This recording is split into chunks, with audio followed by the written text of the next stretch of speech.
এই যে বিমান দুর্ঘটনা হয়ে গেল, কে জানতো এতগুলা মানুষ চলে গেল? দুর্ঘটনা হওয়ার একটা মুহূর্ত, একটা সেকেন্ড আগেও কেউ জানে না তাদের দুনিয়ার হায়াতের বাজেট শেষ হয়ে গিয়েছে। কেন দুর্ঘটনা হয়েছে, কি হয়েছে, হিসাব নিকাশ দুনিয়ার দিক থেকে যারা দায়িত্ববান তারা করুক।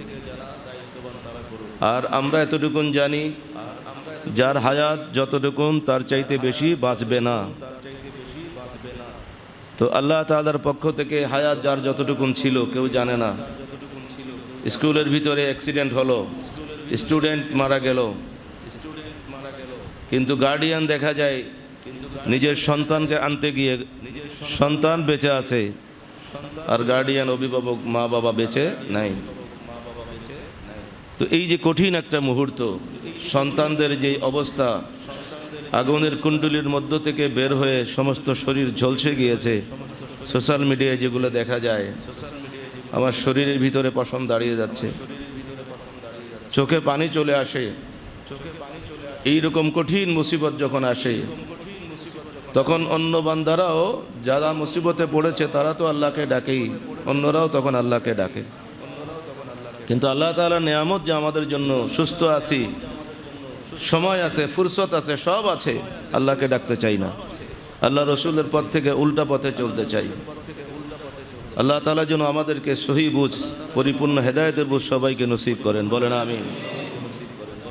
তো যারা ইন্তেকাল করেছে, আল্লাহর হাবিব রাহমাতুল লিল আলামিনের পবিত্র হাদিস শরীফের আলোকে মুসলমান যারা ইন্তেকাল হয়েছে, আগুনে পুড়ে মারা গিয়েছে, তারা সবাই শহীদের মর্যাদা লাভ করবে। আমরা তাদেরকে তো কিছু করতে পারি নাই, তাদের জন্য আমরা দোয়া করি আল্লাহ পাকের দরবারে। জুমার শুরুতেই আল্লাহ আপনার হাবিবের খাতিরে, আপনার হাবিবের নবুয়তি জবানের দিকে তাকিয়ে এই দুর্ঘটনা সহ অন্যান্য আগুনে পোড়া যত রোগী যারা মারা গিয়েছে, আল্লাহ আপনি মেহেরবানি করে সবাইকে শহীদের উচ্চ মর্যাদা দান করুন, আল্লাহুম্মা আমিন। তাদের জন্য আমরা একটু কষ্ট করে, এবং আমাদের অত্র মসজিদ সংলগ্ন মাদ্রাসার হেফজখানার হাফেজ সাহেব হাফেজ মোহাম্মদ সোহেল মিয়া, তার আব্বাজান গত জুমারাত্রে ইন্তেকাল করেছেন। এমনিভাবে আমাদের মরহুম মরহুমা যারা আছে তাদের সবার জন্য উদ্দেশ্য করে একবার সবাই সূরা ফাতিহা পড়েন। বিসমিল্লাহির রহমানির রহিম। আলহামদুলিল্লাহি রাব্বিল আলামিন, আর রহমানির রহিম, মালিকি ইয়াউমিদ্দিন, ইয়্যাকা না'বুদু ওয়া ইয়্যাকা নাস্তাঈন, ইহদিনাস সিরাতাল মুস্তাকিম, সিরাতাল লাযীনা আন'আমতা আলাইহিম গায়রিল মাগদুবি আলাইহিম ওয়ালাদ-দাল্লিন, আমিন। আল্লাহুম্মা সাল্লি আলা সাইয়্যিদিনা মুহাম্মদ ওয়া আলা আলি সাইয়্যিদিনা মুহাম্মদ ওয়া বারিক ওয়া সাল্লিম। আল্লাহ সমস্ত দুর্ঘটনায় যারা শহীদ হয়েছেন তাদের হকে, আমাদের সকল মরহুম মরহুমার হকে আমাদের এই সূরা ফাতিহার সওয়াবটুকুন আপনি কবুল করে আল্লাহ আলমে বরজখে তাদের জন্য জান্নাতুল ফিরদাউসের নাজ ও নেয়ামত আরও বাড়িয়ে দিন, আমিন। আল্লাহুম্মা সাল্লি ওয়া সাল্লিম ওয়া বারিক আলাইহি। আর আপনাদের কাছে আরেকটি অনুরোধ করব যে আপনারা আমাদের সন্তান না হলেও যে কষ্ট পাচ্ছে যারা, ছোট ছোট শিশুসহ যারা এখনও বার্ন ইউনিটে হাসপাতালে ভর্তি আছে, এই পোড়া রোগীগুলো এত সহজে সুস্থ হবে না, অনেক সময় লাগবে, 1 মাস 2 মাস 3 মাস, মাঝখানে আবার দুনিয়া থেকে চলেও যায়। যারা এখনও এক কথায় মৃত্যুর সাথে পাঞ্জা লড়তেছে, অসুস্থ হয়ে কাতরাচ্ছে, অনেক কষ্ট পাচ্ছে, আমরা আল্লাহ তাআলার কাছে ফরিয়াদ জানাই। আপনারাও সব সময় মনে রেখে, বিশেষ করে প্রত্যেক নামাজের পরে একটু তাদের জন্য দোয়া করেন। আল্লাহ তাআলা যেন কুদরতিভাবে দয়া করে আল্লাহর হাবিবের খাতিরে তাদেরকে শেফায়ে আজলা কুল্লিয়া তাম্মা, পরিপূর্ণ সেবা নসিব করেন, আমিন। বিশেষ করে ছোট্ট ছোট্ট শিশুরা যারা কাতরাচ্ছে, আল্লাহ তাআলা চাইলে এই বান্দাদের এহসাস ব্যতিরিকে কষ্ট ছাড়াই আল্লাহ তাআলা তাদেরকে সুস্থ করে দিতে পারেন। আল্লাহ তাআলা যেন অতি দ্রুততার সাথে পরিপূর্ণ শেফা তাদেরকে নসিব করেন, আমিন। وهداية للعالمين وشاهدا ومبشرا ونذيرا وداعيا إلى الله بإذنه وسراجا منيرا. أما بعد فقد قال الله عز وجل في شان حبيبه تعظيما ومخبرا وآمرا: إن الله وملائكته يصلون على النبي يا أيها الذين آمنوا صلوا عليه وسلموا تسليما اللهم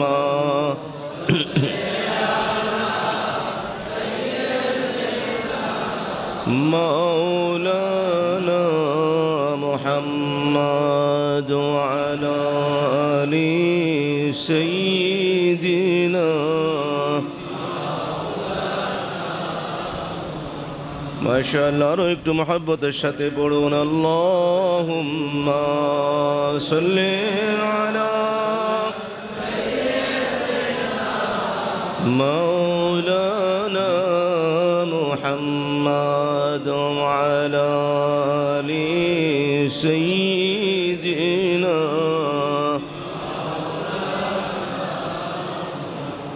ইয়া রাহমাতুল লিল আলামিন أنت شفيع المذنبين قل سبحان الله أكرم لنا يوم الحزين فضلا وجودا والكرم اللهم صل على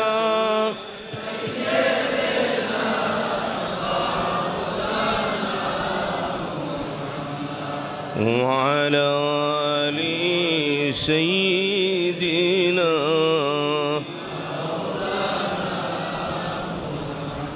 ज़मीन व ज़मा तुम्हारे लिए या रसूल अल्लाह मकीन व मका तुम्हारे लिए चुनी वो चुना तुम्हारे लिए हम बने दो जहां तुम्हारे लिए अल्लाहुम्मा सल्ले अला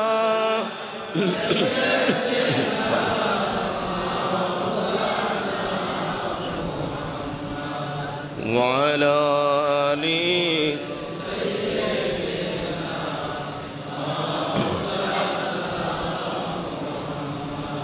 अल्लाह तुमी रहम करो नसीब करो मदीना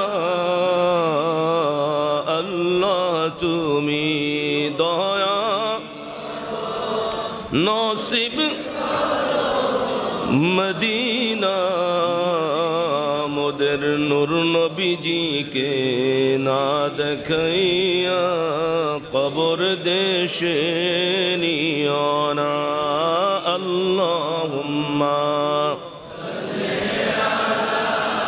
सय्यिदिना मौलाना मुहम्मद व अला आली सय्यिदिना मौलाना मुहम्मद रब्बि सल्लि व सल्लिम वबारिक अलैहि अल्हम्दुलिल्लाहि वश्शुक्रु लिल्लाहि वस्सलातु वस्सलामु अला रसूलिल्लाह रहिमनी व रहिमकुमुल्लाहु अज़्ज़ा व जल्ला बिहुर्मति सय्यिदिल मुरसलीन व बिहुर्मति आलि हबीबिहिल करीम व बिवसीलति अस्हाबि हबीबिहिल करीम व बितुफ़ैल औलियाइहिल कामिलीन खासतन खुसूसन बिवसीलति जमीइ शुहदाइ करबला रिदवानुल्लाहि ताआला अलैहिम अजमाइन सबाई मोहब्बतेर साथे बोलुन अल्लाहुम्मा आमीन। আল্লাহ পাক রব্বুল আলামিনের আলিশান মহান দরবারে সব সময়ের ন্যায় অগণিত বেহদ শুকরিয়া আদায় করতেছি। রব্বুল আলামিন আমাদেরকে হায়াতে রেখেছেন। আল্লাহু আজ্জা ওয়া জাল্লা আমাদেরকে শারীরিকভাবে সুস্থতার নিয়ামত দান করেছেন। রব্বুল আলামিনের পক্ষ থেকে প্রতি শ্বাস নিঃশ্বাসে যত নিয়ামত ভোগ করে চলেছি, আল্লাহ তাআলার হুকুম পালন করে আরও বেশি নিয়ামত প্রাপ্তির আশায় আল্লাহর হাবিব রহমতুল্লিল আলমিনকে উসিলা করে মোহাব্বতের সাথে আওয়াজ করে পড়ুন আলহামদুলিল্লাহ। আরও একবার মোহাব্বতে আলহামদুলিল্লাহ ওয়াশকুরুলিল্লাহি ওয়াসসালাতু ওয়াসসালামু আলা রাসূলিল্লাহ। আল্লাহ আপনার হাবিবের খাতিরে আমাদের এই কলিমাতুত তাশাক্কুর আপনি মেহেরবানি করে কবুল করে নিন, আমিন। আল্লাহ আজকের এই দিনে, পবিত্র জুমার দিনে ইতিমধ্যে যাদের কলিমাতুত তাশাক্কুর কবুল করেছেন, যাদেরকে কবুল করে নিয়েছেন, বিশেষ করে হারামাইন শরীফাইনে যত উমরা হজ করার জন্য হাজী সাহেবানরা গিয়েছেন, আল্লাহ তাদের মধ্য থেকে ইতিমধ্যে যাদেরকে আপনি কবুল করে নিয়েছেন, আয় আল্লাহ তাদের সাথে সাথে আমাদেরকেও মেহেরবানি করে কবুল করে নিন। আল্লাহুম্মা আমিন। আল্লাহ পাক রব্বুল আলামিনের দরবারে কি বলে শুকরিয়া আদায় করব? আমরা আল্লাহর পক্ষ থেকে যত নিয়ামত ভোগ করে চলেছি, হায়াত আছে, জুমার দিন আল্লাহকে ডাকার সুযোগ আছে, আল্লাহর দরবারে ক্ষমা চাওয়ার সুযোগ আছে, আল্লাহ তাআলার দরবারে রহমত ভিক্ষা চাওয়ার সুযোগ আছে, কিন্তু আমরা সেটা সময় থাকতেও, সময় আছে, সুযোগ আছে, সব আছে, তারপরেও সেদিকে খবর নাই। স্মরণ করতে হয় তাদেরকে।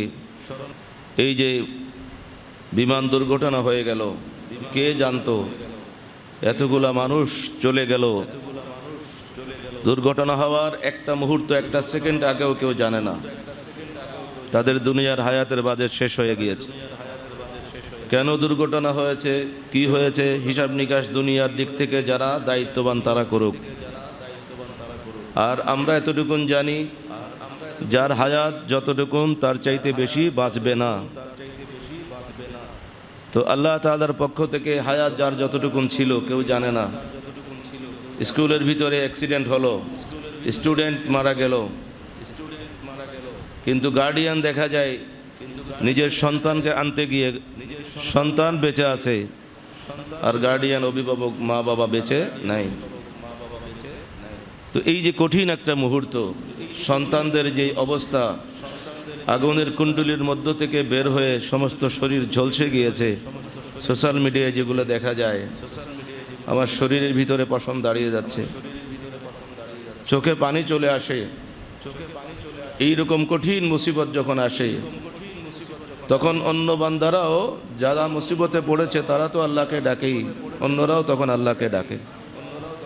কিন্তু আল্লাহ তাআলার নিয়ামত যে আমাদের জন্য সুস্থ আছি, সময় আছে, ফুরসত আছে, সব আছে, আল্লাহকে ডাকতে চাই না, আল্লাহ রসুলের পথ থেকে উল্টা পথে চলতে চাই।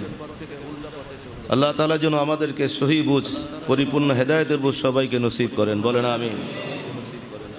তো যারা ইন্তেকাল করেছে, আল্লাহর হাবিব রাহমাতুল লিল আলামিনের পবিত্র হাদিস শরীফের আলোকে মুসলমান যারা ইন্তেকাল হয়েছে, আগুনে পুড়ে মারা গিয়েছে, তারা সবাই শহীদের মর্যাদা লাভ করবে।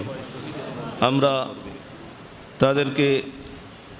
তাদেরকে তো কিছু করতে পারি নাই, তাদের জন্য আমরা দোয়া করি আল্লাহ পাকের দরবারে। জুমার শুরুতেই আল্লাহ আপনার হাবিবের খাতিরে, আপনার হাবিবের নবুয়তের জবানের দিকে তাকিয়ে এই দুর্ঘটনা সহ অন্যান্য আগুনে পোড়া যত রোগী যারা মারা গিয়েছে, আল্লাহ আপনি মেহেরবানি করে সবাইকে শহীদের উচ্চ মর্যাদা দান করুন, আল্লাহুম্মা আমিন। তাদের জন্য আমরা একটু কষ্ট করে, এবং আমাদের অত্র মসজিদ সংলগ্ন মাদ্রাসার হেফজখানার হাফেজ সাহেব হাফেজ মোহাম্মদ সোহেল মিয়া, তার আব্বাজান গত জুমারাত্রে ইন্তেকাল করেছেন। এমনিভাবে আমাদের মরহুমা যারা আছে তাদের সবার জন্য উদ্দেশ্য করে একবার সবাই সূরা ফাতিহা পড়েন। বিসমিল্লাহির রহমানির রহিম। আলহামদুলিল্লাহি রাব্বিল আলামিন, আর রহমানির রহিম, মালিকি ইয়াউমিদ্দিন, ইয়্যাকা না'বুদু ওয়া ইয়্যাকা নাস্তাঈন, ইহদিনাস সিরাতাল মুস্তাকিম, সিরাতাল লাযীনা আন'আমতা আলাইহিম গায়রিল মাগদুবি আলাইহিম ওয়ালাদ-দাল্লিন, আমিন। আল্লাহুম্মা সাল্লি আলা সাইয়্যিদিনা মুহাম্মদ ওয়া আলা আলি সাইয়্যিদিনা মুহাম্মদ ওয়া বারিক ওয়া সাল্লিম। আল্লাহ সমস্ত দুর্ঘটনায় যারা শহীদ হয়েছেন তাদের হকে, আমাদের সকল মরহুমার হকে আমাদের এই সূরা ফাতিহার সওয়াবটুকুন আপনি কবুল করে আল্লাহ আলমে বরজখে তাদের জন্য জান্নাতুল ফিরদাউসের নাজ ও নেয়ামত আরও বাড়িয়ে দিন, আমিন। আল্লাহুম্মা সাল্লি ওয়া সাল্লিম ওয়া বারিক আলাইহি। আর আপনাদের কাছে আরেকটি অনুরোধ করব যে আপনারা আমাদের সন্তান না হলেও যে কষ্ট পাচ্ছে, যারা ছোট ছোট শিশুসহ যারা এখনও বার্ন ইউনিটে হাসপাতালে ভর্তি আছে, এই পোড়া রোগীগুলো এত সহজে সুস্থ হবে না, অনেক সময় লাগবে, 1 মাস 2 মাস 3 মাস, মাঝখানে আবার দুনিয়া থেকে চলেও যায়। যারা এখনও এক কথায় মৃত্যুর সাথে পাঞ্জা লড়তেছে, অসুস্থ হয়ে কাতরাচ্ছে, অনেক কষ্ট পাচ্ছে, আমরা আল্লাহ তাআলার কাছে ফরিয়াদ জানাই। আপনারাও সব সময় মনে রেখে, বিশেষ করে প্রত্যেক নামাজের পরে একটু তাদের জন্য দোয়া করেন। আল্লাহ তাআলা যেন কুদরতিভাবে দয়া করে আল্লাহর হাবিবের খাতিরে তাদেরকে শেফায়ে আজলা কুল্লিয়া তাম্মা, পরিপূর্ণ সেবা নসিব করেন, আমিন। বিশেষ করে ছোট্ট ছোট্ট শিশুরা যারা কাতরাচ্ছে, আল্লাহ তাআলা চাইলে এই বান্দাদের এহসাস ব্যতিরেকে, কষ্ট ছাড়াই আল্লাহ তাআলা তাদেরকে সুস্থ করে দিতে পারেন। আল্লাহ তাআলা যেন অতি দ্রুততার সাথে পরিপূর্ণ শেফা তাদেরকে নসিব করেন, আমিন। আল্লাহ তাআলা আমাদের সবাইকে সুস্থতার নিয়ামত নসিব করুন। সকল ধরনের এই ধরনের বিপদ মুসিবত অ্যাক্সিডেন্ট থেকে আমাদেরকে, আমাদের মা বাবা ভাই বোন ছেলে মেয়েদেরকে হেফাজতে রাখুন, আমিন। প্রিয় হাজিরিন, মাহে মুহররমের শেষ জুমা আমরা আদায় করতে যাচ্ছি। সামনে সফর, তারপরে চলে আসবে রবিউল আউয়াল, ঈদে মিলাদুন নবী সাল্লাল্লাহু আলাইহি ওয়া সাল্লামের মাস। ধারাবাহিকভাবে আমরা কোরআন হাদিসের আলোকে আমাদের ঈমানের একটা গুরুত্বপূর্ণ চ্যাপ্টার নবীর মহব্বত এবং নবী বংশের মহব্বত নিয়ে আমরা আলোচনা করেছি। আলোচনা আল্লাহ তাআলা আমাকে যতটুকুন করার তৌফিক দিয়েছেন আলোচনা করেছি। আমরা যারা শুনেছি আমরা যেন আমল করতে পারি, আমাদের অন্যান্য আপনজন আত্মীয় স্বজন ভাই ব্রাদারের কাছে এই ঈমানি বিষয়টা নিয়ে কোনো আপোষ নাই, এটা যেন আমরা আমাদের মতো করে বুঝাই দিতে পারি। সারাংশটা সোজা কথা, আল্লাহর রসুলের মহব্বত এবং নবী বংশের মহব্বত ছাড়া আল্লাহর রহমত পাওয়ার কোনো রাস্তা নাই। আল্লাহর রসুলের মহব্বত, আল্লাহর নবীর বংশধরের মহব্বত ছাড়া আল্লাহর দরবারে কোনো আমল কবুল হবে না। এই সারাংশ কথাটা মনে করায় দিন। আর তার বিপরীতে যদি কেউ চলে যায়, বিরুদ্ধে যদি অবস্থান করে, সুনিশ্চিতভাবে তারা জাহান্নামী হবে, তাতেও কোনো সন্দেহ নাই। আর জুলুমবাজ যারা হবে তাদের জন্য তো কোরআন হাদিসের ফয়সালা আপনাদের মুখস্থ আছে। যত জালেম আছে তারা জাহান্নামী হবে। জালেমদেরকে যারা সাহায্য করবে, জালেমের হাতকে যারা শক্তিশালী করবে, একই কারণে তারাও জাহান্নামী হবে। পড়েন নাউযুবিল্লাহি মিন যালিক। প্রিয় হাজিরিন মুসল্লিন একরাম, কারবালার জমিনের ঘটনায় নবী বংশের সাথে ইয়াজিদ এবং ইয়াজিদের অনুসারী যারা দুনিয়ার লোভে পড়ে যেই অত্যাচার করেছিল, যেই জুলুম করেছিল, নবী রহমাতুল লিল আলামিন তাতে কষ্ট পেয়েছেন নাকি পান নাই? নবীজি কষ্ট পেয়েছেন, সেটা হাদিস শরীফের আলোকে আপনাদের শুনিয়েছিলাম যে মদিনাতুল মুনাওয়ারায় সকল উম্মত ইমানদারের আম্মা উম্মে সালামা রাদিয়াল্লাহু তাআলা আনহাকে নবীজি দিদার দিলেন। এবং ঠিক কারবালার ঘটনা যখন সংঘটিত হয়েছে, ইমামে আলী মাকাম সৈয়দুনা ইমাম হুসাইন রাদিয়াল্লাহু তাআলা আনহুর শাহাদতের কথা নবীজি স্পষ্টভাবে উম্মে সালামার মাধ্যমে মদিনা মুনাওয়ারার সকল সাহাবায়ে কেরাম মুমিন মুসলমানদেরকে জানিয়ে দিলেন। বলেন না সুবহানাল্লাহ। নবীজি জিন্দা নবী। এই ঘটনা, কারবালার ঘটনা মনে থাকলে এটা আপনাদের দলিল মনে থাকবে। এ ব্যাপারে এইটুকুন মাসালায় আপনারা ভালো বলতে পারবেন, এটা মনে রাখবেন। কারবালার ঘটনায় যারা নবীজিকে নাই বলতে চায় তাদের মতো, নাউযুবিল্লাহি মিন যালিক। নবীজির ইন্তেকালের 50 বছর পরে গিয়ে কারবালার ঘটনা, এবং নবীজির নবুয়তি হায়াতে জিন্দেগিতে জবান খুলে যতদিন হাদিস শোনায় গিয়েছেন সেইগুলো আমাদের জন্য হাদিস কিতাবে লেখা হয়েছে।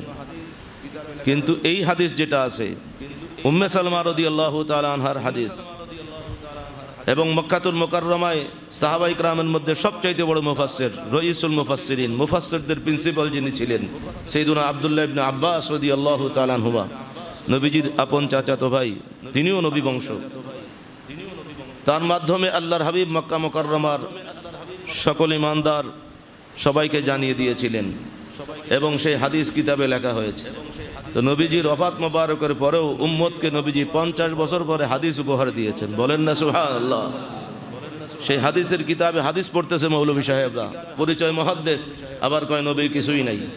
বলেন নাউযুবিল্লাহি মিন যালিক। আল্লাহ নবী রহমাতুল লিল আলামিন সেই ঘটনায় বলেও দিয়েছিলেন।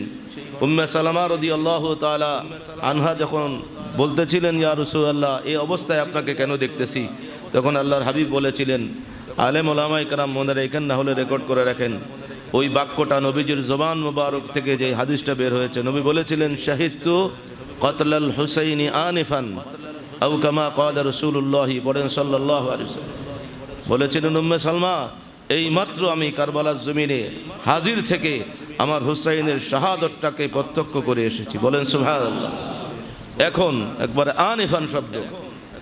এবং আব্দুল্লাহ ইবনে আব্বাস রাদিয়াল্লাহু তাআলা আনহুমার স্বপ্ন দেখে, তাদের তো আকীদা বিশ্বাস রাসূল করিম রউফুর রহিম সাল্লাল্লাহু আলাইহি ওয়াসাল্লাম যা দেখিয়েছেন এটাই বাস্তব। তারপরও তিনি লিখে রেখেছিলেন সময়সহ, টাইমসহ, দিন, তারিখ, মাস সব। পরবর্তীতে যখন কারবালার জমিন থেকে যারা উপস্থিত ছিলেন তারা যখন মক্কা মুকাররমায় আসলেন, তাদের মাধ্যমে সব ঘটনা শুনলেন। তিনি তার লেখা দিন, তারিখ, সময় তিনি মিলায়ে দেখলেন, তিনি বলতেছেন আল্লাহর কসম, ঠিক যেই সময় আল্লাহর হাবিব আমাকে খবর দিয়েছেন ওই সময় ইমাম হুসাইন রাদিয়াল্লাহু তাআলা আনহুর শাহাদাতের ঘটনা ঘটেছিল। বলেন সুবহানাল্লাহ। আল্লাহ। প্রিয় হাজিরিন মুসল্লিনে কেরাম, ইয়াজিদ বাহিনী যারা আছে এত বড় জুলুম করলো। নবী বংশ তো অনেক উপরের বিষয়। আপনার উপরে যদি আমি জুলুম করি, আপনি যদি আমার উপরে জুলুম করেন, আর কোনো ইমানদার যদি কোনো ইমানদারকে কারণ ছাড়া হত্যা করে, কোরআনে কারিমের ফয়সালা যে তার জন্য আল্লাহ পাকের লানত এবং চিরস্থায়ীভাবে সে জাহান্নামী হবে। কোরআনে কারিমের আয়াতে কারিমা, আউযু বিল্লাহি মিনাশ শাইতানির রাজীম, ওয়া মান ইয়াকতুল মুমিনান মুতাআম্মিদান ফাজাযাউহু জাহান্নামু খালিদান ফিহা ওয়া গাদিবাল্লাহু আলাইহি ওয়া লা'নাহু ওয়া আ'আদ্দা লাহু আযাবান আলীমা। কোরআনে কারিমের মধ্যে আযাবান এক জায়গায় আসছে, 22 নম্বর পারার মধ্যে আসছে আল্লাহ রসুলকে কষ্ট দিলে সেখানে আযাবান মুহিনা, আর এক জায়গায় আসছে আযাবান আলীমা, আযাবান আযীমা। জাহান্নামের শাস্তির কথা যেগুলো আসছে, প্রিয় হাজিরিন মুসল্লিনে কেরাম, যে আল্লাহ তাআলার কুদরতি ফয়সালা আগের থেকেই যারা কোনো ইমানদারকে অন্যায়ভাবে হত্যা করবে তারা চিরস্থায়ী জাহান্নামী হবে এবং তাদের উপর আল্লাহ তাআলার গজব, আল্লাহ তাআলার লানত, জাহান্নামের মধ্যে অতি কঠিন দর্দনাক অপমানজনক শাস্তি তাদের জন্য আল্লাহ তাআলা তৈরি করে রেখেছেন। কোরআন মানার দরকার আছে নাকি নাই? এরপরও যারা এজিদের পক্ষ নিবে তারা তাদের সাথে এজিদের হাসর নাসর হবে।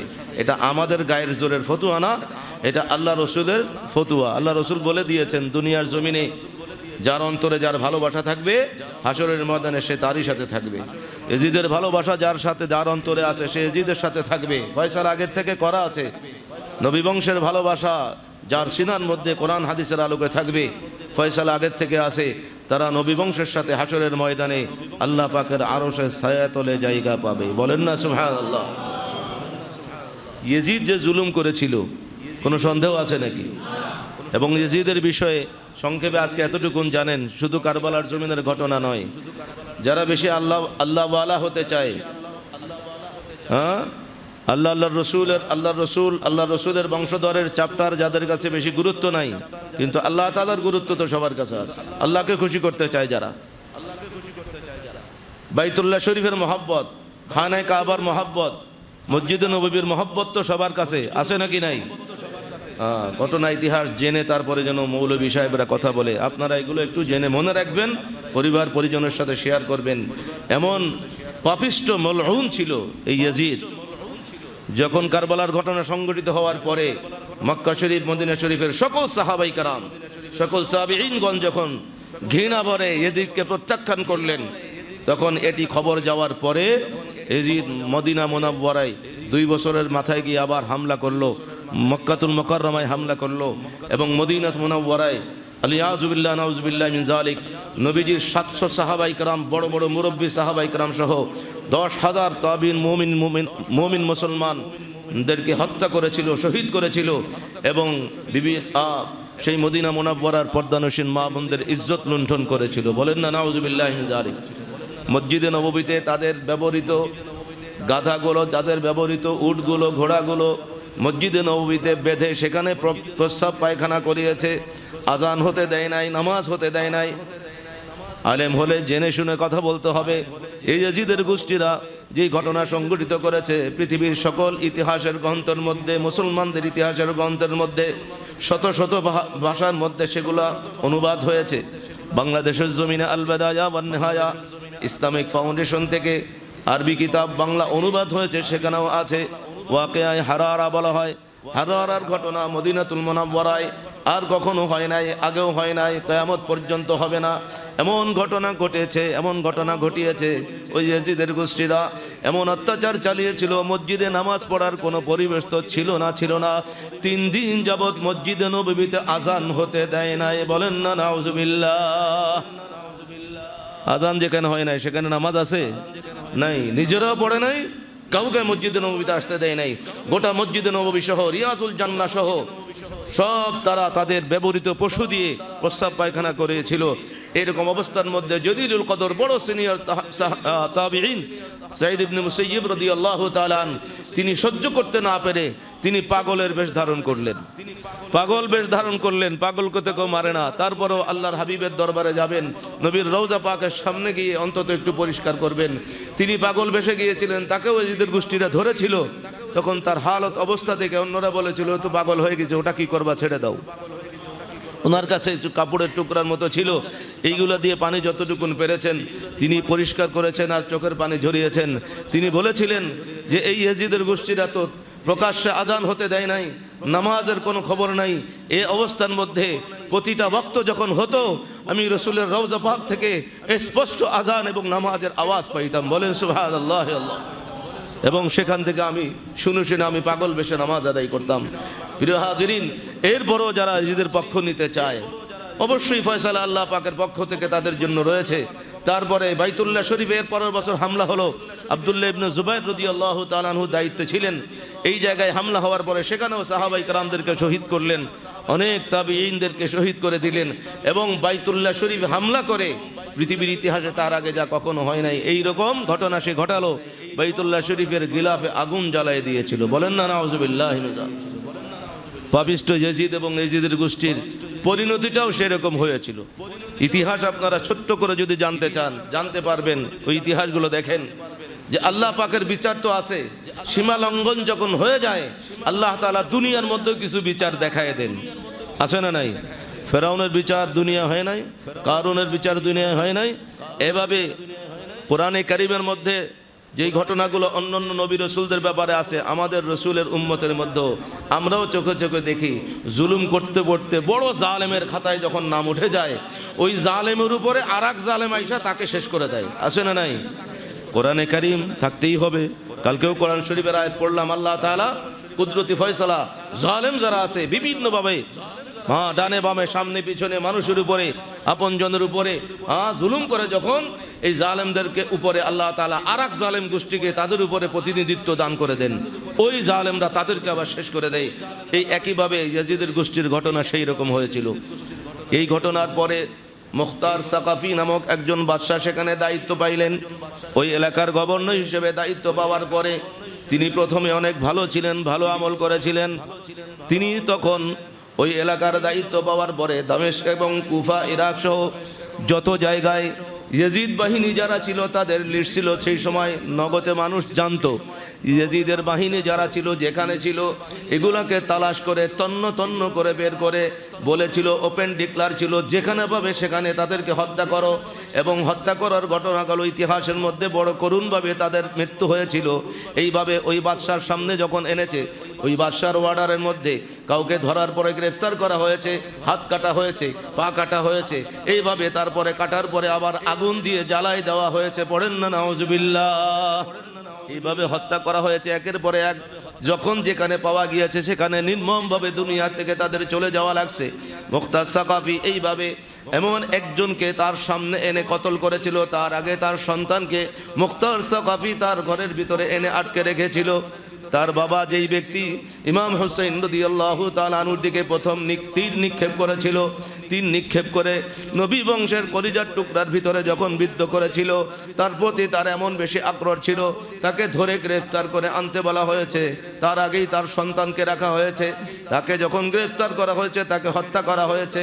তার যখন শিরচ্ছেদ করে তার সন্তানের সামনে দেখানো হয়েছে, দেখো তোমার বাবা এটাকে চিনতে পেরেছো নাকি, কি অবস্থা হয়েছে। নবী বংশের সাথে তার চাইতে জুলুম অত্যাচার করেছিল, তার আজকে নতিজা একটু প্রতিশোধ নিলাম।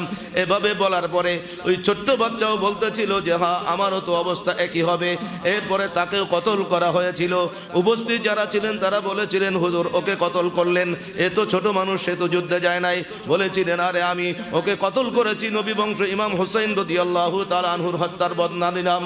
আর ইমামে আলী আসগর রাদিয়াল্লাহু তাআলা আনহু ছোট্ট মাসুম শিশুকে ওই দলের লোকেরাই হত্যা করেছিল। ওর সামনে তার ওই সন্তানকে ইমামে আলী আসগরের মৃত্যুর বদলা নিয়ে কতল করে দিলাম। বলেন না সুবহানাল্লাহ।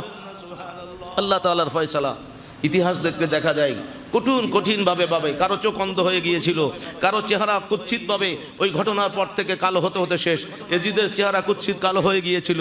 এজিদের মৃত্যুকে কেন্দ্র করে তেমন বড় ঘটনা কয়েকটি রাওয়ায়াত যেটা রয়েছে, কোনো এক ঘটনার মধ্যে আসছে যে নারী ঘটিত কারণে তাকে ওই অবৈধ সম্পর্ক ছিল, শেষ পর্যন্ত নারীও ছিল প্রতিশোধ নিবে, তাকে ছলনা করে মরুভূমির মাঠে নিয়ে আসছিল একটা সময়, কোনো ঘটনা আসছে। এখানে আসার পরে অন্যরকমভাবে তার দুনিয়ার থেকে যাওয়ার আগে মরুভূমির আবহাওয়া পর্যন্ত চেঞ্জ হয়ে গিয়েছিল, প্রচণ্ড ঠান্ডা শীতল বাতাসে তার সমস্ত শরীর কালো হয়ে গিয়েছিল। এরপরে তাকে সেখানে হত্যা করা হয়েছে, ওইখানে ফেলে রাখা হয়েছিল, টুকরা টুকরা হয়েছে, এবং ওই বনের পশু টশু যা আছে এগুলা তাকে শেষ করে দিয়েছে। কেউ কেউ বলেছে হ্যাঁ কোনো জায়গায় তার সামান্য কিছু যা ছিল এটা ওখানে মাটির মধ্যে চাপা দেওয়া হয়েছিল, পরবর্তীতে সেই জায়গায় আগুনের ফ্যাক্টরির মতো কিছু করা হয়েছিল, তার কোনো ইতিহাস পাওয়া যায় না, নিশ্চিহ্ন হয়ে গিয়েছে। আল্লাহু আজ্জা ওয়া জাল্লার ফয়সালা সেটাই রয়েছে। নবী রাহমাতুল্লিল আলামিন বলেছেন, মদিনা মুনাওয়ারায় যারা হামলা করবে, মদিনা মুনাওয়ারার বাসিন্দাদের সাথে যারা শত্রুতামি করবে, আল্লাহর হাবিবের নবুয়তি জুবানের হাদিস মনে রাখেন, কিয়ামত পর্যন্ত আল্লাহ নবী বলেছেন মদিনা মুনাওয়ারার শত্রু যারা হবে, আমি যেখানে রয়েছি আমার এখানে যারা বসবাস করবে তাদের উপরে যারা অত্যাচার চালাবে তারা ধ্বংস হবে কিভাবে? নবী বলেছিলেন তারা পানির মধ্যে লবণ দিলে যেভাবে লবণের কোনো অস্তিত্ব পাওয়া যায় না, মিটে যায় একেবারে, নবী বলেছেন এভাবে নিশ্চিহ্ন হয়ে যাবে। ইয়াজিদের গোষ্ঠীরা এভাবে নিশ্চিহ্ন হয়েছে। এটা দুনিয়ার সামান্য বিচার, আল্লাহ পাকের বিচার আছে না নাই? কথা বলেন প্রিয় হাজিরিন। তারপরেও ইয়াজিদকে যারা ভালো বলতে চায়, স্বাধীনতা আপনার আছে, আপনি বলেন। আমাদের ভয় আছে, আমরা আল্লাহর রসুলের সুপারিশ নিয়ে, আল্লাহর রহমত নিয়ে জান্নাতি হতে চাই। কথা বলেন ঠিক কি না? এত বড় জালেমের পক্ষে আমরা কোনোদিন যাইতে পারবো না। মনে রাখবেন ইয়াজিদের গোষ্ঠীরা, গত জুমায় বলেছিলাম যে ইয়াজিদের আখলাক যাদের মধ্যে আছে, ইয়াজিদিয়ত এখন পর্যন্ত কিয়ামত পর্যন্ত থাকবে। মুসলমান পরিচয়, কিন্তু তাদের ভিতরে ইয়াজিদিয়ত থাকবে, ইয়াজিদি আখলাক থাকবে। দুনিয়ার মোহান্দে পড়ে, দুনিয়ার আরাম আয়েশ ক্ষমতার লোভে পড়ে মানুষের উপর অত্যাচার করবে, মিথ্যা প্রতারণার মাধ্যমে মানুষকে ঠকাবে, মানুষকে জুলুম করবে, তার স্বার্থের বাহিরে গেলে মানুষকে হত্যা করবে। এটা তলোয়ারের মাধ্যমে হোক, এখন তো তলোয়ার কম চলে, তারপরে আবার বোমাবাজির মাধ্যমে হোক, এভাবে যারা কিয়ামত পর্যন্ত জুলুম করবে সব ইয়াজিদিয়ত আখলাক তাদের মধ্যে পাওয়া যাবে। আর হোসাইনিয়তের আখলাক হলো আল্লাহর রসুলের জন্য, দ্বীন হকের জন্য নিজের শুধুমাত্র ধন দৌলত নয়, প্রয়োজনে জান কোরবান করতে হবে। বলেন না সুবহানাল্লাহ, আল্লাহু আকবার। আমি বলবো আর আপনারা হয়তো শুনবেন এতটুকুন, কিন্তু আমরা কয়জন আছি দ্বীন জিন্দা করার জন্য, দ্বীন টিকায় রাখার জন্য, দ্বীন হক টিকায় রাখার জন্য আমরা জান কোরবানি করতে পারবো? এইরকম পরীক্ষা আসলে দেখা যাবে কয়জন পাশ করে। একটু আল্লাহর দেওয়া ধন দৌলত ব্যয় করতে পারি না। আমি প্রতি জুমার দিনে দান বাক্স চলার আগে আমার ভিতরে একটা আকুতি থাকে যে আরো সুন্দর করে বলি, আল্লাহর বান্দারা যেন আল্লাহর ঘরে দানের হাতটা একটু বাড়ায় দেয়।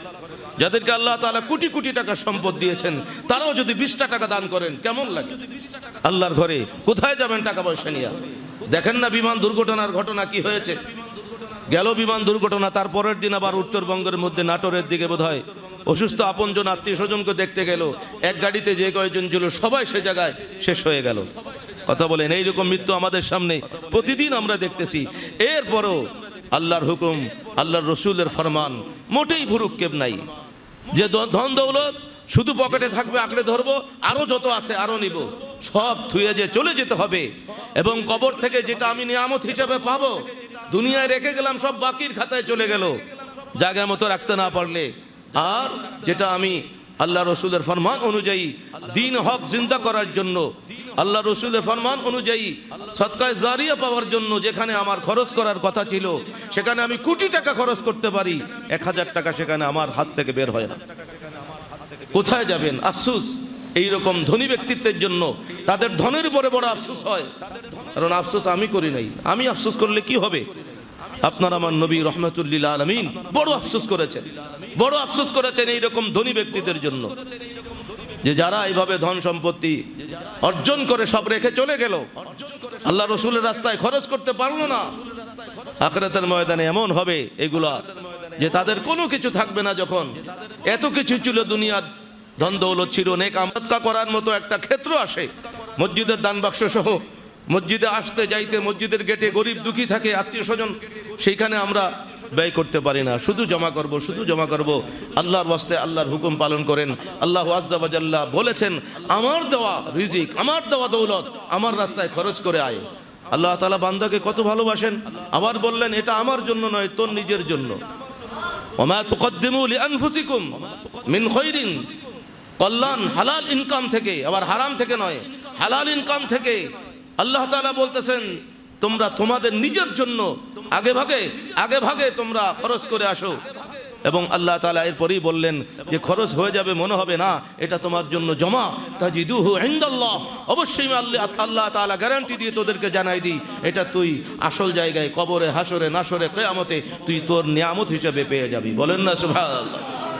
এটা তো জমা থাকবে, নগদে পাবো আমরা। বিশ্বাস নাই, কোরআনের উপরও নাই, হাদিসের উপরও নাই। শোনার পরও আমল করতে মনে চায় না। 10 টাকা দিয়ে আসতাম, ওই 10 টাকাই চলতেছে। কত ধনাঢ্য ব্যক্তিত্বরা এখানে রয়েছেন। আল্লাহর ওয়াস্তে আল্লাহর দেওয়া ধন দৌলত কখন কোন জায়গায় ধ্বংস হয়ে যাবে বলতেও পারবেন না। চলে যেতে হবে, সব রেখে চলে যেতে হবে। প্রিয় হাজিরিন মুসল্লিনে কেরাম, জুমার দিন আসলেও যদি সেই কথাগুলো মনে না ওঠে, বড়ই আফসোস। অন্য সময় তো নাই। শুধু মসজিদ আল্লাহর ঘরে নয়, আপনজন যারা হকদার, আপনাদের আশেপাশে বিপদগ্রস্ত, অসহায়, চিকিৎসা চলে না, খোঁজ খবর নেন। যাদের টাকা পয়সা রয়েছে, বাড়ির মালিক, গাড়ির মালিক, ফ্ল্যাটের মালিক, আল্লাহর ওয়াস্তে বলবো, নিজের জন্য জমা করেন। সবচেয়ে বড় আকলদার, সবচেয়ে বড় জ্ঞানী তিনি হবেন, কোরআন হাদিসের আলোকে এগুলা যারা আমল করতে পারবেন। আল্লাহ তাআলা আমাদেরকে দ্বীন হকের ইলম দিয়ে আমাদেরকে বড় আকলদার হিসেবে হেদায়েত নসিব করুন। বলেন আল্লাহুম্মা আমিন। প্রিয় হাজিরিন,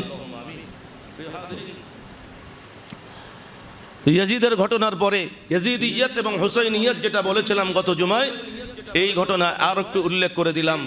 ইয়াজিদিয়ত হলো যত হারাম কাজ আছে সমাজের মধ্যে, যত অনিষ্টতা আছে, সিরিয়াল দিয়ে আপনি যদি চিন্তা করেন, আপনার কাছে সেই ভালো কাজ কোনটা, অন্যায় কাজ কোনটা স্পষ্ট হয়ে যাবে। সবাই বড় বিবেকবান, আকলমন্দ। সমাজের মধ্যে আজকে বড়দেরকে সম্মান করে না ছোটরা। দিন দিন আদব লেহাজ উঠে যাইতেছে। এই বেয়াদবি যে সিপটটা আছে, চরিত্রটা আছে, এটা ইয়াজিদিয়ত, এটা ইয়াজিদের চরিত্র। আদব যেটা আছে, এটা হুসাইনিয়ত। বলেন না সুবহানাল্লাহ। একইভাবে ছোটরা বড়দের সম্মান করবে, বড়রা ছোটদেরকে আদর করবে, স্নেহ করবে, মায়া করবে, অসহায়ের পক্ষে থাকবে, মজলুমের পক্ষে থাকবে, এটা হচ্ছে হুসাইনিয়ত। আর জালেমের সাথে থাকবে, জুলুম করবে, এটা হলো ইয়াজিদিয়ত। মুরব্বীদের সম্মান করবে না, ওলামায়ে কেরামদেরকে সম্মান করবে না। নবীজির বড় বড় সাহাবায়ে কেরামদের মধ্যে যারা সবচেয়ে বয়স্ক ছিলেন, হাদিস পাকের মধ্যে আসছে, ওয়াকে হারারার মধ্যে জলিলুল কদর সাহাবী যারা বুড়া, দাড়িগুলো সাদা হয়ে গিয়েছে, ইয়াজিদের গোষ্ঠীরা ওই আলেমদেরকে এমন অপমান করেছে, দাড়ি টেনে টেনে টেনে টেনে এখান থেকে বের করে তাদেরকে নির্মমভাবে শহীদ করে দিয়েছে। বলেন না নাউজুবিল্লাহি মিন যালিক। তো ওলামায়ে কেরামদেরকে মহব্বত করা, এটা হুসাইনিয়ত। ওলামায়ে কেরামদের সাথে মহব্বত না থাকা, তাদেরকে পাত্তা না দেওয়া, তাদের উপরে যেভাবে সম্মানটুকুন থাকা, সেটা নাই। অথচ গতকাল না পরশুদিনও পড়লাম, কিতাবের মধ্যে আসছে কত সুন্দরভাবে, যে আমরা মনে করি যে আমরা আলেমরা কি জানে। সমাজের মধ্যে আপনারা যারা বড় বড় ডক্টর, ইঞ্জিনিয়ার, প্রফেসর, বড় বড় বিশ্ববিদ্যালয়ের ভিসি আছে, এরা তো আলেম মৌলবী। ইমাম সাহেব যে আছে তার কোনো দামই নেই। ইমাম কি বুঝে, মৌলবী কি বুঝে? আর আল্লাহ রসুলের ফরমান হলো, পৃথিবীর জমিনে সব জায়গায় আলেম ছাড়া, আলেম সমাজের মজলিস ছাড়া, আর দুনিয়া কুল্লুহু মাজলামা, দুনিয়ার সব জায়গায় অন্ধকারাচ্ছন্ন, অন্ধকার আর অন্ধকার। ইল্লা মাজালিসুল উলামা, শুধুমাত্র ওলামায়ে কেরামের মজলিস যেটা আছে, শুধু সেইটাই আলো ছড়ায়। বলেন না সুবহানাল্লাহ। আল্লাহ কিন্তু নাই, এখন নাই। আল্লাহর পক্ষ থেকে আযাব গজব কেন আসবে না? ইয়াজিদিয়ত আমাদেরকে আঁকড়ে ধরেছে। হুসাইনিয়ত কোথায় রয়েছে? দ্বীন হকের ব্যাপারে আমাদের কোনো আপোষ থাকার কথা নয়, কিন্তু আমরা নিজেদের স্বার্থ অনুযায়ী, নিজেদের পছন্দ অনুযায়ী, নিজের মামাতো ভাই, খালাতো ভাই পছন্দের যারা আছে নিজের দলের, বাস ওই দিকে চলে যাই। আল্লাহ রসুল কি বলেছেন এটা দরকার নাই। ইমাম হোসেন যেই দিকে থাকে থাকুক, ইয়াজিদ আমরা যেটা প্রয়োজন আছে, ইয়াজিদের পক্ষেও যদি চলে যেতে হয় আমরা চলে যাব। পড়েন না নাউজুবিল্লাহি মিন যালিক।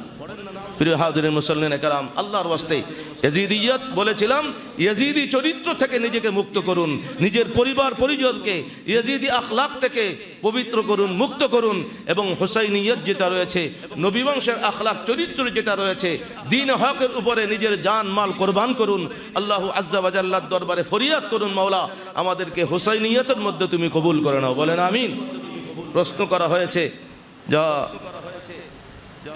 আজানের আগে দুরূদ শরীফ পড়া নবীর প্রতি, এটার ব্যাপারে কি? এখানে তো চলতেছে, এটা পুরাতন প্রশ্ন, আগের খতিব সাহেব এতদিন যাবৎ জানাই গেছে, এরপরে আবার আমার কাছে প্রশ্ন করে। দুরূদ শরীফ পড়া, এই যে আমরা জুমার বয়ান শুরু করার সময় একসাথে দুরূদ শরীফ পড়ছি নাকি পড়ি নাই?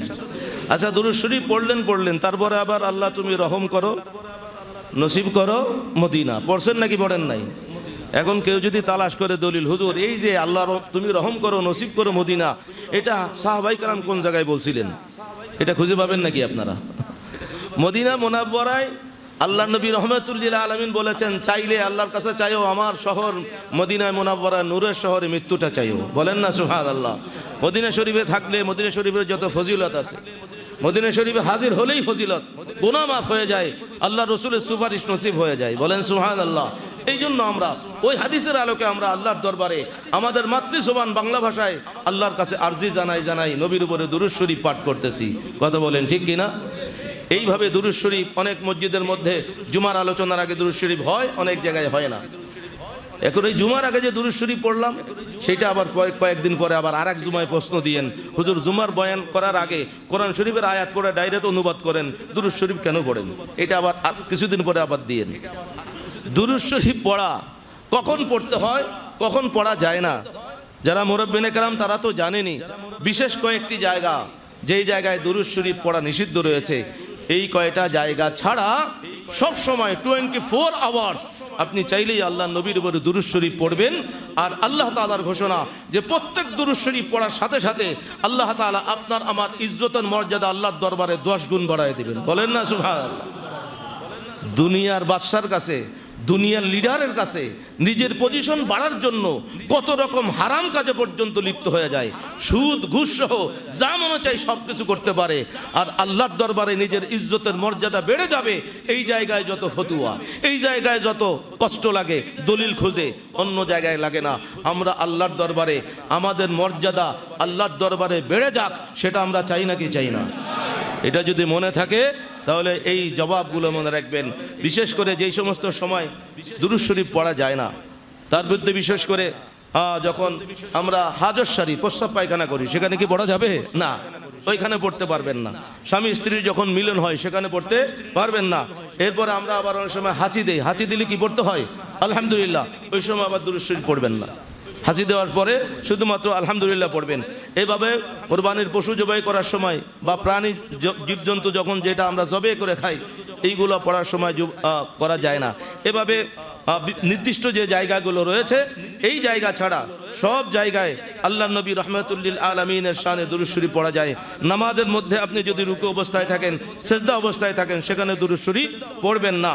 এইভাবে আজান এবং ইকামতের মাঝখানে অনেক সময় আমরা যে আজান চলতেছে, আজানের মধ্যে যেখানে আল্লাহু আকবার আল্লাহু আকবার, সেখানে আমরা দুরূদ শরীফ পড়বো না। যখন আশহাদু আন্না মুহাম্মাদুর রাসূলুল্লাহ, সেখানে আমরা পড়বো।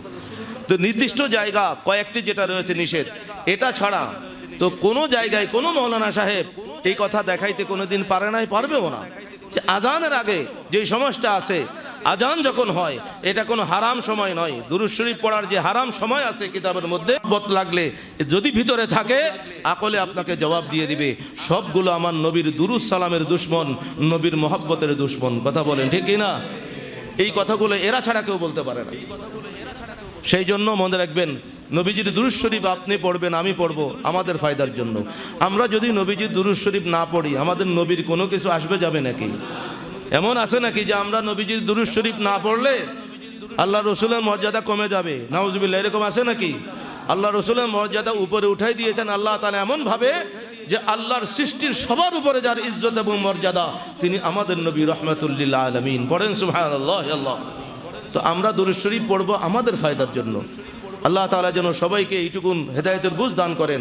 আপনি আমি বিপদ মুসিবতে পড়লে কত রকমের দোয়া দুরুদ আছে পড়ি আমরা, আছে সেটাও, কিন্তু দুরুদ শরীফের উপরে কোনো বড় হাতিয়ার নাই। দুরুদ শরীফ পড়বেন, একদিকে গুনাহ মাফ হয়ে যায়, আর একদিকে আমলনামা নেকি শুধু লেখা হয়, আর একদিকে আল্লাহ তাআলা ইজ্জতের মর্যাদা বাড়ায় দেন, আর একদিকে আসমানের ফেরেশতারা আপনার জন্য আল্লাহর দরবারে দোয়া করে। বলেন না সুবহানাল্লাহ। আল্লাহু আজ্জা ওয়া জাল্লা আমাদের সবাইকে নবীর দুরূদ সালাম ওই হারাম সময় ব্যতীত সব সময় বেশি বেশি পড়ার মতো, জুমার দিনে জুমার রাত্রিতে বেশি বেশি পড়ার মতো আল্লাহ তাআলা সবাইকে হেদায়েতের বুঝ দিয়ে আমল করার তৌফিক দান করুন, আমিন।